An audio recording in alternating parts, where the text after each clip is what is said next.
Salam, hormatly vatandaşlar. Men şu öpleşimde sizin bilen bizim çempiyonları yani Tokyo'daki olimpiyada oyunlarında ikinci yer alan Polina Guriyeva'nı kutlamanı isteyen.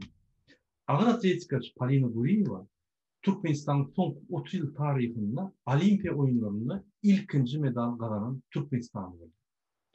Biz Polina Guriyeva'nı tüy sürekten kutlayarız. Polina Tokyo'daki geçirilen olimpiya oyunlarının 59 kilogramı çenli ağırlığı derecesinde gümüş medalını kazandı.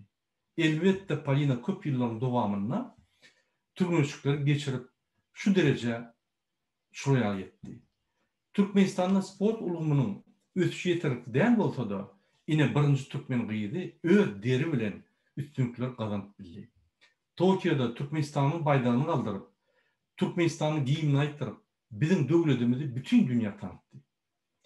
Yine de bölgede Türkmenistan'ın demokrasiya vatan Türkmenistan Halk Hareketi'nin adından ve Türkmen halkının adından biz Polina Guriyeva'nı şu kazanan spor üstünlükleri bilen kutlayarız. İnnikide de Polina Guriyeva bundan beter, bundan başka da spor üstünlükleri edip bizim devletimizi bütün dünya tanıdır deyip umman ediyoruz. Seyredin adalar.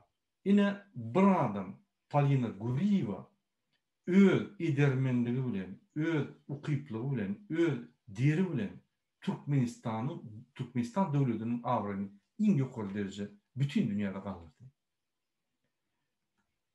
Bizim Türkmenistanlarymyz her bir adam öz azatlygyny, adalatlygy we Türkmenistanyň ötüşini, Türkmenistanyň geljegi üçin, bizim watanymyzy geljegi üçin ýeközü hereket ediben şu zatlara yetip biler ve Türkmenistan watanymyzy bütün dünya tanıp biler.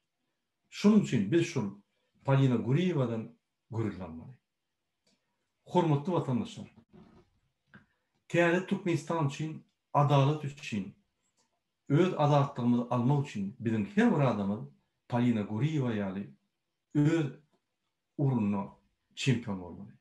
Diýmek biz öz urumyzda azatlygy gidenimizde bir gahryman we edermen we ukyply we üstünlük kazanmak için hareket etmeli. Şunun bilen men öz ifirimi gutorýarym.